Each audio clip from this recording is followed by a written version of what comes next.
Pemilihan Kepala Daerah Kota Cimahi tahun 2024 di depan mata. Tugas kita sebagai warga negara adalah memilih pemimpin yang berkualitas untuk memimpin Kota Cimahi ini ke arah yang lebih baik. Bintang Rakyat Media atau Bram Studio bekerja sama dengan 5 waktu radio streaming menghadirkan Cimahi Memilih. Ya, kita kembali ke Pak Asep dulu deh. Ya, tadi menarik juga Pak Asep ya, tadi ada yang disampaikan Kang Yayan gitu kan, ada Kang Saihuddin gitu kan. Pandangan Pak Asep sendiri tadi dari yang disampaikan teman-teman gimana sih? Oke, terima kasih. Ya, saya hanya menambahkan aja mungkin lah ya dari apa yang disampaikan oleh Kang Rio, Kang Saihuddin dan Kang Yayan. Sebetulnya sudah agak terungkap lah ya akhirnya bahwa kawan-kawan buruh yang berserikat ini memang sudah mulai ngeh lah ya dengan keberadaan politik praktis. Artinya bahwa kebutuhan politik praktis ini memang menjadi sebuah kebutuhan yang cukup krusial lah ya di abad ini. Artinya buruh memang apabila berharap meningkatkan kesejahteraannya, salah satu upayanya memang harus masuk di dalam partai politik. Bahkan karena memang ada kesamaan paham mungkin di salah satu serikat, akhirnya ya membentuklah sebuah partai politik yaitu Partai Buruh. Itu memang kesadaran mutlak yang memang harus dimiliki oleh kawan-kawan buruh. Cuma tadi kembali lagi lah ya, kesadaran ini tidak lantas bisa menjamur begitu saja. Pendidikan politik akhirnya menjadi satu kebutuhan urgen di serikat. Karena masih banyak lah yang tadi seperti disampaikan Kang Saihuddin bahwa politik itu kotor, politik itu jahat, kan kayak gitu. Isinya pokoknya yang jelek-jelek lah orang politik itu. Padahal kita nggak sadar gitu, semua produk hukum yang dibuat atau regulasi tadi yang dibuat itu adalah produk politik semuanya. Nah, pemahaman ini memang belum nyampe secara utuh kepada kawan-kawan buruh baik yang berserikat apalagi yang tidak berserikat. Artinya mereka masih hanya ikut partai buruh pun karena malu. Banyak teman orang nanti miluan partai buruh orang baru sampai di situ turut mending lah bahasa Jerman mah.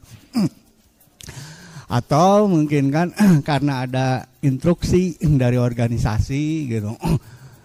Jadi kalau kamu anggota serikat A, artinya ya wajib hukumnya gitu masuk pada partai yang bersangkutan, kan kayak gitu. Nah masih dalam konteks-konteks itu, tetapi itu adalah satu tingkat kesadaran yang sudah maju bagi saya gitu, cara berpandangnya memang seperti itu.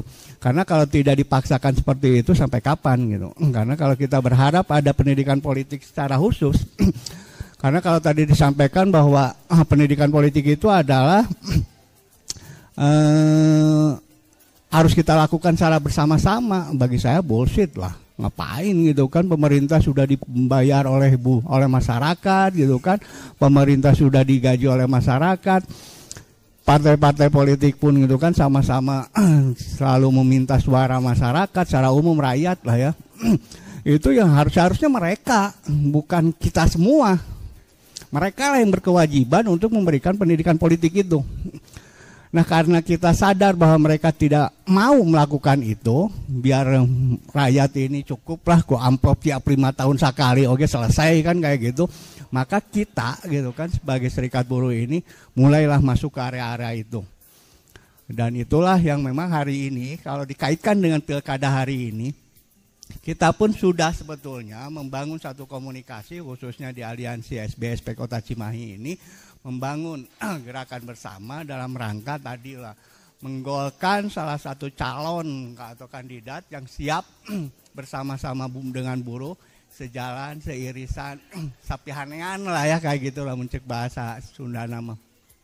Itu yang ingin kita capai di pilkada hari ini. Kalau kemarin-kemarin kan kita hanya sebatas, atau kalau disampaikan Kang Saihuddin tadi apatis ya, kalau kemarin-kemarin mungkin apatis lah ya. Tapi kalau hari ini kita sudah memastikan diri. Buruh harus terlibat di dalam kontestasi politik 2024. itu sudah kita pastikan. Karena tanpa itu ya dalam konteks meningkatkan kesejahteraan itu akan sulit dicapai.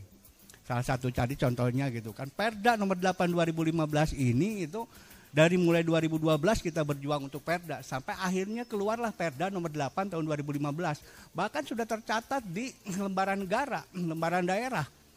Tetapi gara-gara harmonisasi yang dikeluarkan oleh Sekda Provinsi Jawa Barat, akhirnya itu ditunda. Kita sebagai buruh hanya bisa demo, tetapi setelah demo itu selesai, nggak ada persoalan apa-apa lagi. Seakan-akan udah diselesaikan gitu. Tetapi ujung-ujungnya benar tadi saat kata Kang Yayan, implementasinya itu nggak pernah ada. Bukan karena Perda ini lebih rendah dari undang-undang, bukan itu, karena justru kita membuat Perda itu adalah turunan dari undang-undang. Jadi turunannya undang-undang yang menyatakan bahwa di dalam Undang-Undang 13 2003 bahwa salah satunya adalah peningkatan kesejahteraan buruh, maka kita buatlah Perda itu. Dan itu sudah diparipurnakan gitu, makanya sudah ada nomor 8 tahun 2015. Tetapi dalam konteks implementasinya ini, pemerintah Cimahinya sendiri, khususnya wali kotanya waktu itu, tahun 2015 hanya wali kotanya. Nah waktu itu tidak mau menggunakan tangan besinya gitu. Perda ditandatangan kumanehna gitu kan, disahkan di DPR, tetapi tidak mau melaksanakan. Kalaupun ada Satpol PP yang berwenang gitu untuk menindak Perda ini, dia pun tidak bergerak. Ada apa kan gitu, tanda tanyanya. Ya sudah kita semakin tinggi lah dalam konteks itu, dan maka semakin kita pesimis, semakin kita apatis terhadap kondisi-kondisi hari ini. Tetapi setelah kita berulang kali berpikir bahwa ternyata semakin kita menjauh dari ranah itu, semakin kita terpuruk. Semakin kita merasa terjolimi. Sehingga suka tidak suka, senang tidak senang, mau tidak mau kita harus terlibat di dalam politik praktis itu. Maka kalaupun hari ini sudah ada sebetulnya di DPRD Kota Cimahi itu 2 orang. Namanya saya sebut Wahyu, itu murni dari kawan-kawan buruh. Robin itu murni dari kawan-kawan buruh, tetapi tidak mampu untuk mewarnai minimalnya lah gitu. Menyatakan bahwa oh iya loh ada Perda nomor 8 tahun 2015. Beliau 2 orang itu memang berasal dari buruh. Iya berasal dari berarti buruh. Sisanya itu pengusaha. Nah itu persoalan, Mbak. Karena memang ya konteksnya sih jadi seperti ini sih sebetulnya. Karena memang biaya politik mahal itu yang bisa membiayainya pengusaha, itu betul sekali. Jadi memang 2 orang ini tidak cukup, sehingga memang 45 orang itu minimalnya 20 orang di situ ada buruh, selesailah persoalan. Paling tidak seperti itu. Iya. Harusnya 20 orang gitu kan. Selesailah persoalan kesejahteraan. Selesai persoalan buruh. Betul. Jadi teriak-teriaknya nanti lebih masif gitu kan. Oke, ke Kang Rio lu coba. Tadi ramai nih ya, Perda nomor 8 2015. Ini kalau digaungkan lagi nih kira-kira optimis nggak sih teman-teman buruh? Dari sisi hukum. Kalau berbicara Perda nomor 8 tahun 2015, gini ya. Kalau dari sisi hukum begini, selama aturan itu tidak bertentangan dengan undang-undang yang di atas, itu sebenarnya tidak jadi masalah untuk dijalankan oleh daerah seperti itu. Jadi kenapa? Karena kan tanda tanya daripada kawan-kawan serikat buruh atau buruh sendiri, kenapa Perda ini tidak jalankan? Karena gini, pemerintah sendiri tidak mungkin kan menetapkan Perda itu kalau memang aturan itu bertentangan dengan undang-undang di atas, seperti itu. Saya sangat setuju sekali dengan Pak Asep ya. Kalau memang kita ingin ada perubahan di aturan di daerah, ya khususnya kaum buruh itu masuk ke pemerintahan, seperti itu. Jadi memang kelemahan dari pemerintah itu sekarang, mereka itu yang saya perhatikan itu masuk dari kuping kanan, keluar dari kuping kiri, seperti itu. Jangankan hanya sebatas ya mereka hanya ketika kita penyampaian, kita berdemo hanya notulen yang keluar seperti itu kan. Perda sendiri pun tidak dijalankan, apalagi notulen, hanya sebatas notulen seperti itu. Makanya kemarin itu untuk pileg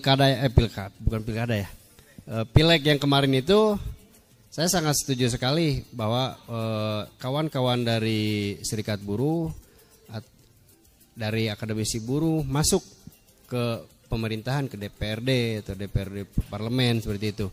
Karena ya mau nggak mau ya, ketika kita berada di minoritas itu kalah sama mayoritas seperti itu. Jadi walaupun kita berbicara ini aturan buruh ini atau perda ini nggak menguntungkan lah untuk buruh, tetap kita kalah kalau misalkan tadi itu hanya 2 orang gitu kan, 2 lawan misalkan 10 atau lawan 20 tetap kalah seperti itu. Contohnya ya kita nggak harus berbicara yang undang-undang yang belum atau aturan peraturan daerah yang belum ditetapkan pemerintah ya.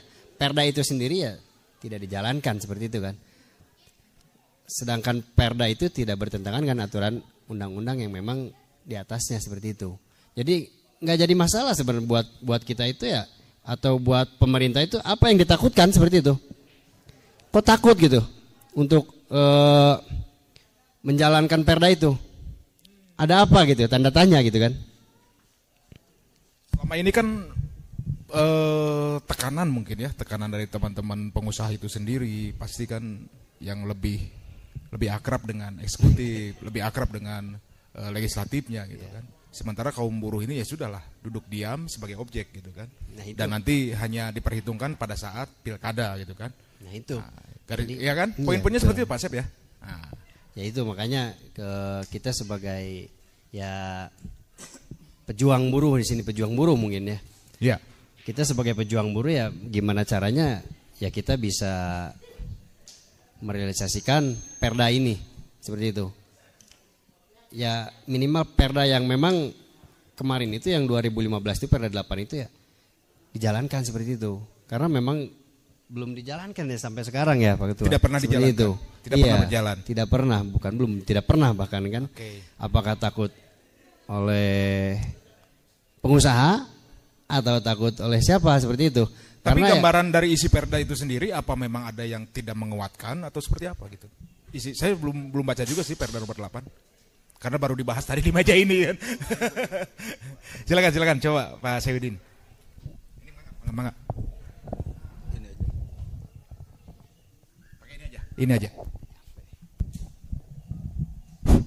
Baik. Tadi sebenarnya sudah dikupas sih terkait perda ini. Pertanyaan tidak menguatkan, sebenarnya perda ini kan sangat kuat sekali. Tadi yang disampaikan Pak Asep yang sudah ada di lembaran negara, lembaran daerah itu kan berarti kan itu peraturan memang sudah disetujui. Nah, itu gara-gara itu tadi ada harmonisasi dari Sekda Provinsi Jawa Barat. Nah, itu perda jadi tidak berlaku. Akhirnya pemerintah juga pengusaha ya memegang itu untuk tidak menjalankan perda itu. Padahal perda itu sebenarnya masih berlaku. Bahkan kita pernah beraudiensi dengan DPRD, ketua DPRD sendiri menyampaikan bahwa perda ini masih berlaku. Seperti itu. Tapi memang lucunya kita googling di Google itu perda itu hilang. Perda itu hilang, tidak ada sama sekali gitu kan. Dokumen ada. Nah, salah satu kenapa kita harus terjun langsung di Pilkada Kota Cimahi, ya itulah salah satunya kita akan menghidupkan lagi perda itu supaya perda itu hidup lagi, karena kita mengandalkan Undang-Undang Nomor 6 2004 Cipta Kerja. Apa yang mau kita harapkan dari undang-undang itu?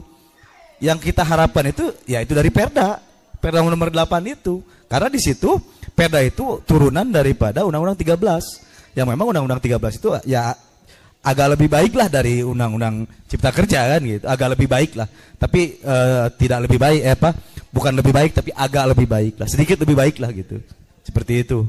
Jadi kalau perda sebenarnya kuat, karena kalau perda ini kan sebenarnya kebijakan daerah kebijakan daerah ya. Kalau misalkan perda ini ya kalau di perusahaan itu PKB lah, karena pembuatan PKB di perusahaan, kalau PKB itu kan perjanjian kerja bersama antara serikat dengan perusahaan itu dibikin. Nah itu acuannya itu bisa ke perda juga. bisa ke undang-undang, bisa juga ke perda. Itu. Jadi itu lebih menguatkan sebenarnya kalau perda itu. Lebih kuat lah gitu. Seperti itu kan. Kang Bo, makasih. Makasih Pak Zaihuddin. Kita ke Kang Yayan lagi nih. Kang Yayan, tadi disampaikan teman-teman semua terkait dengan Perda nomor 8 2015. Optimis nggak sih pemerintah nanti yang baru untuk mengangkat lagi Perda itu, ya kan? Paling tidak, atau mungkin ada revisi yang baru lagi untuk lebih menguatkan kembali, mumpung ada di forum ini. Terima kasih. Sebenarnya gini, kita flashback dulu sebenarnya. Kalau melihat pandangan dari kami adalah sebenarnya tidak ada teguyub lah gitu antara eksekutif sama legislatif. Artinya gini, legislatif bikin undang-undang, eksekutif yang harusnya menjalankan, tapi justru meredus tadi yang Sekda itu kan bagian dari eksekutif. Jadi legislatifnya kan bikin undang-undang, jadi ketika implementasi belum dijalankan sudah di seperti itu. Jadi insya Allah kalau memang pilihan kami ini, atuh yang ngomong-ngomong karena masih rahasia lah ya. Inisial. Nanti deklarasi baru vulgar gitu. Tapi gini, mudah-mudahan lah si Bapak ini, si sosok ini bisa lebih mewakili eksekutif yang lebih mengakomodir apa yang harusnya berkeadilan bagi pekerja. Bukan berarti kita harus apa yang kita mau apa yang kita mau harus direalisasikan, enggak juga. Yang pokoknya berkeadilan lah, artinya win-win solution. Kita nggak mau kesejahteraan buruh justru menempatkan pengusaha itu dalam posisi yang terpuruk gitu. Jadi tong sejahtera buruhnya, pabriknya bangkrut kan nggak jelas juga. Ataupun sebaliknya, jadi ketika perusahaan untung, jangan selalu bilang oil rugi, karena tidak memberikan keuntungan kepada pekerja. Nah, jadi harapan kami di kontestasi di akhir tahun ini berharap sejalan antara eksekutif dengan legislatif. Artinya legislatif karena sudah kadung membuat undang-undang yang bagus ini, nah pengejawantahannya, implementasinya harus sejalan dengan eksekutif. Nah, kami yakin kalau calon kami ini jadi, insya Allah lebih pro terhadap keadilan, terutama terhadap pekerja. Ciri-cirinya nanti salah satunya ini. Nah, karena hasil obrolan Kang, kita sudah beberapa kali sudah membuka komunikasi. Jadi komunikasi yang terjadi itu bahkan lebih santai dari ini Kang, lebih santai dari kita sekarang. Kalau sekarang tadi saya harus mikir ngomong naon yang nggak kata ngali pinter gitu kan. Ternyata ya seperti inilah. Karena tidak ada sekat, jadi yang kalau sama hampir kalapasan. Sama beliau itu ngomong, kadang-kadang saya sebenarnya posisi kami itu agak sedikit kurang ajar Kang, songong. Jadi karena memang nggak ada sekat, jadi untung tuh nyebut ngaran bari ngeplak gitu. Untung teh sampai kaki itu mah. Cuma karena sekat jadi ngomong Pak, kudu nama kieu Pak, kudu nama kieu. Saking begitu terbuka. Betul, karena memang program-program juga pernah menyentuh kami lah gitu. Nanti kalau saya ngomongin lagi nanti lebih spesifik lagi bahaya. Ini untuk obrolan selanjutnya ketika kita sudah boleh ngomongin nama. Jadi harapan besar kami adalah kami tidak hanya menjadi komoditas suara, kami menjadikan pendukung yang real, walaupun kita harus berhadapan-hadapan dengan teman atau saudara. Tapi ini pilihan yang harus memang dilakukan. Jadi kami nggak ingin kami ingin tunjukkan bahwa ini loh, kami buruh Cimahi mendukung orang. Kami nggak akan banci. Jadi ketika ngomong sama Akang calon, saya ngomong manis ke Akang. Ketika ngomong sama sebelahnya calon, manis lagi. Artinya kan mual hianat, insya Allah. Mau hujan lingis, mau gedur keanginan, insya Allah kasih Bapak eta. Wani diriungkeun. Assalamualaikum. Gitu Kang. Atur nuhun Kang Yayan. Oke. Pak Sep, emang titipannya apa sih dari teman-teman aliansi ke si Bapak Eta? Yang sudah terangkum ini sama Pak Asep sebagai sesepuh. Tapi luar biasa Kang Yayan. pada prinsipnya sebetulnya sih belum ada titipan apapun lah ya kepada salah satu sosok calon pimpinan Kota Cimahi ini. Kita masih dalam rangka penjejakan lah ya. Secara prinsipnya masih dalam rangka penjejakan. Karena apakah dia juga memang akan mulus gitu, bisa jadi calon, balon jadi calon gitu kan. Karena salah satu calon ini memang bukan dari anggota partai politik gitu, yang memang masih kita tunggu gitu kan.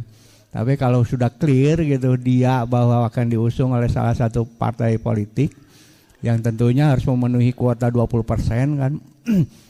Setidak-tidaknya sudah mempunyai 9 kursi ya di DPR Kota Cimahi ini, baru bisa ngusung kan atau bisa maju. Nah, mungkin di situ kita akan coba vulgar lah ya, apa aja sih. Dan kita siang hari ini itu sudah tidak akan lagi ngomongin kontrak politik, tapi kontraknya kontrak akhirat. Jadi karena kalau kontrak politik kan, ya saya ingat yang periode kemarin lah ya, waktu ada talk show yang kemarin. Bosan tuh cuma di bohongan wae kan gitu. Apa buruh ini sudah bosan apa enggak bosan kan gitu, enggak bosan dibohongin wae di dalam politik atau di dalam ranah demokrasi ini. Kalau saya boleh menjawab hari ini, justru kami bukan bosan lagi. Kami justru sangat muak gitu kan dengan kondisi hari ini. Tetapi muaknya itu kan bukan berarti kita harus berhenti. Kita akan terus berjuang. Seperti tadi yang disampaikan Kang Rio, bahwa kita akan terus berjuang, dan hari ini perjuangan itu mungkin mudah-mudahan ini akan berbuah manis gitu. Artinya hasil proses perjuangan yang tadi dikatakan bosan yang akhirnya muak, setelah kita evaluasi, setelah kita kaji lebih dalam lagi, oh ternyata kita harus terlibat, kita harus terjun langsung. Nah hari inilah yang akan kita buktikan. Maka tadi kalaupun pertanyaannya ada titipan, belum sampai hari ini kita belum nitipin apa-apa, tetapi satu hal yang pasti dia tahu atau beliau tahu ini, bahwa peningkatan kesejahteraan buruh adalah hal yang paling utama bagi kami. Bahwa kesejahteraan buruh itu banyak itemnya, ya itulah konsekuensi yang harus sama-sama kita perjuangkan bersama dengan calon terpilih nanti. Kayak gitu. Ini tuh. Kang Rio, tadi dilanjutin aja sama Kang Rio. Kira-kira kesejahteraan buruh itu seperti apa sih sederhananya sih? Kalau berbicara kesejahteraan buruh itu, ya mereka itu cukup untuk makan, cukup untuk sekolah, cukup untuk beli kendaraan, cukup untuk naik haji. Kan pemerataan UMK juga masih belum ya di Cimahi. Nah itu makanya kan gitu. Kira-kira udah sejahtera belum Cimahi ini? Ya kalau lihat sejahtera sih pasti Kang Rio sejahteranya beda dengan Kang Yayan ya. Iya kan? Makanya gini. Kang Zayudin juga pasti beda-beda. Kalau memang sudah sederhananya aja. Sederhananya itu tadi cukup. Ya cukup untuk makan, cukup tidak gini. Karena kalau dilihat dari sekarang ini, masih banyak buruh yang masih gali lubang tutup lubang. Oke. Artinya belum sejahtera. Ya. Seperti itu ya. Tuh. Banyak yang kejebak pinjol. Kejebak pinjol salah satunya. Itu kasar, itu terlalu kasar itu kalau kejebak pinjol. Oh. Ada yang ke bank gitu kan ya. Gitu. Ya jelas kalau memang kalau masih kejebak selawat. Masih Jabar, betul. Yang main slot yang berharap keuntungan, keberuntungan gitu kan dari slot. Ya, intinya gini, kalau berbicara kesejahteraan untuk buruh ya kita nggak bisa menilai. Nggak bisa. Tadi betul. itu kan untuk skala misalkan sejahtera seseorang itu seperti apa. Namun kita bisa menilai ketika pekerja ini atau buruh yang memang tidak memiliki hutang itu sudah sejahtera menurut saya. Tidak punya hutang ya. Tidak punya hutang. Oke, luar biasa. Keren. Seperti itu.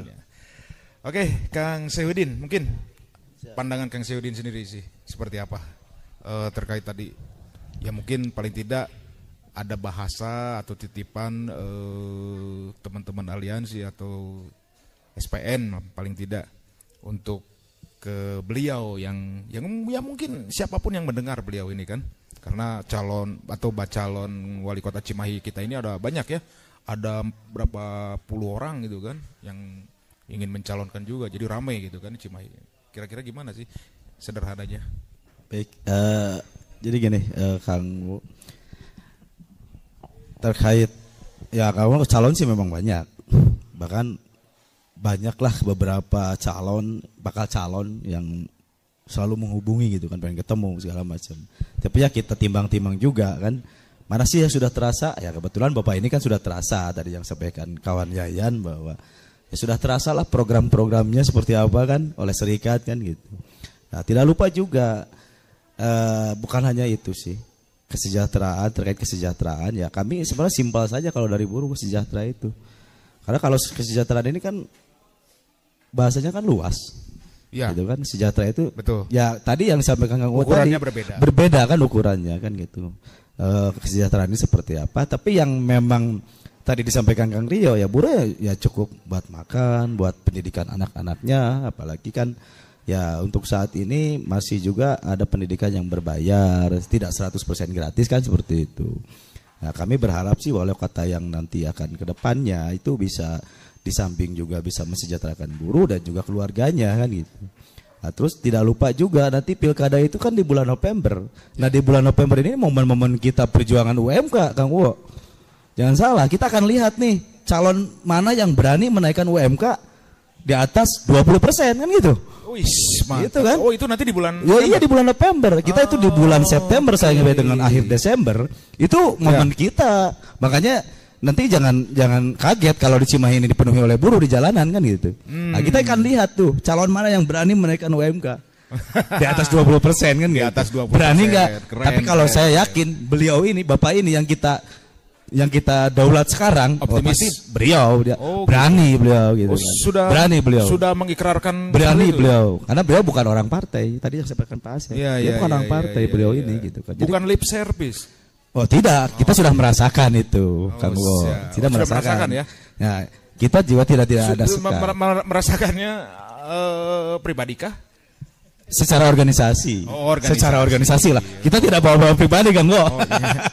Ya, program yang kita akan sampaikan juga itu program-program organisasi khususnya gitu kan. SPN khususnya. Betul, seperti itu. Tapi tadi ada PKB sendiri itu beliau ini apakah masuk juga nantinya terjun ke situ? Kalau PKB bukan Partai Kebangkitan Bangsa ya, bukan perjanjian kerja bersama itu. Perjanjian kerja bersama. Ya kalau untuk PKB ini kan ranahnya di perusahaan dengan pekerjanya. Iya. Jadi beliau PKB partai bukan. Bukan. Tapi beliau ya kenapa?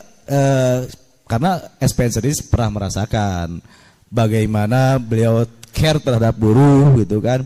Bagaimana ketika kita merasa kesulitan, kita sudah mengadu ke sana, mengadu ke sini, terutama ada kasus dengan perusahaan gitu kan. Kita mengadu ke Bapak itu, ternyata direalisasikan. Mampu diakomodir. Dan alhamdulillah diakomodir dan selesai kasusnya seperti itu. Luar biasa. Jadi ya kita 1000% lah yakin gitu kan. Bapak itu akan jadi gitu. Wih, kan. Yakin dengan dukungan dari 70.000 buruh di Kota Cimahi, kita akan all-out kan. Kita kasih gitu. plus 70.000 buruh untuk beliau, luar biasa. Pak Yayan, apa Yayan mah kumaha Pak Yayan? Kok pertanyaannya kumaha saya? Gini, licik sebenarnya gini, saya balik lagi aja tadi. Kalau ngomongin nerusin Kang Sehudin pasti keceplosan akhirnya nyebutkan ngaran gitu. Ya, itulah sebenarnya. Begini, masalah kesejahteraan aja lah kita bahas. Sebenarnya bahasa kesejahteraan itu memang nggak ada parameter Kang. Kesejahteraan itu kan masing-masing kita yang merasakan. Jadi parameternya idealnya adalah cukup sandang, cukup pangan, cukup papan. Itu ideal. Tapi kan tidak semua juga harus punya itu untuk merasakan dirinya sejahtera sebenarnya. Kan jadi salah satu parameter yang memang mendekati sejahteranya buruh adalah setiap tahun ada kenaikan upah minimum kota kabupaten. Ya, dulu istilahnya kan UMR, sekarang istilahnya UMK, upah minimum kota kabupaten. Nah, dalam penentuan UMK ini ada namanya survei KHL. KHL itu kebutuhan hidup layak. Nah, survei ini dilakukan, ada Dewan Pengupahan Kang di Cimahi itu, terdiri dari 3 unsur, pekerja, pengusaha, dan pemerintah. Nah, ini mereka melakukan survei pasar. Harga bahan-bahan pokok, termasuk harga kontrakan, termasuk transportasi segala macam itu disurvei. Walaupun sebenarnya banyak komponen KHL yang tidak terakomodir. Contoh, banyak dari kita pakai topi untuk panas, ngalangin panas atau segala macam, atau payung misalnya. Tapi itu 2 item itu tidak ada dalam komponen KHL. Artinya, betul. Jadi buruh kalau kepanasan kehujanan tidak ada lain selain ngiuhan, karena tidak punya topi, tidak punya payung. Nah, terus lagi ukuran kamar Pak, kamar Kang. Kamar itu yang bisa memuat seluruh komponen KHL, kamar mandi di dalam, dapur di dalam. Tapi banyak juga yang di kontrakan-kontrak itu tidak seperti itu. Ada yang, kalau kita kan pekerja nyari yang murah tentunya. Nah, yang murah itu kamarnya di sini, kamar mandinya di luar, bareng jeung batur. Betul, 200 meter. Mau misalkan pada saat bersamaan hayang kacai patunggu-tunggu kayak akhirnya parebut atau seribut jeung tetangga gara-gara cai. Nah, sangat tidak ideal. Nah, kalaupun misalnya, komponen ininya yang harusnya memang sedikitnya menjadi tolak ukur kesejahteraan. Banyak Kang, kalau disebutin mungkin sampai besok subuh baru ada berapa. Disebutkan sampai subuh jeung teu apal deh. Jujur we daripada ya. Tapi banyak misalnya nih, beras. Saat beras kan pastilah beras, daging,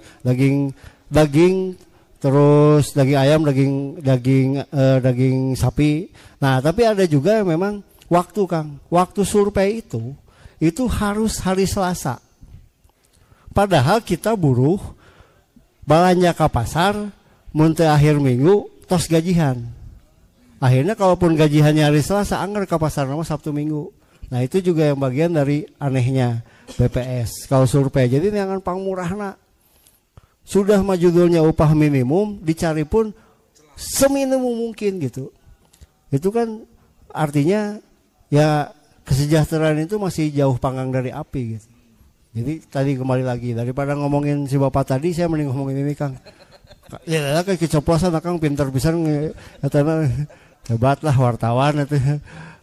Jadi artinya gini Kang, jadi kesejahteraan itu dan kembali lagi Kang ke urusan pilkada yang kenapa kita ingin memastikan bahwa kalaupun keberhasilan beliau untuk bisa atas izin Allah Subhanahu wa taala menjadi Cimahi satu lagi, kita memiliki kebanggaan karena kita ikut andil dari proses. Nah, kedua ketika sudah jadi mudah-mudahan tepoho, karena politik dengan PKB kan beda-beda tipis dengan KB.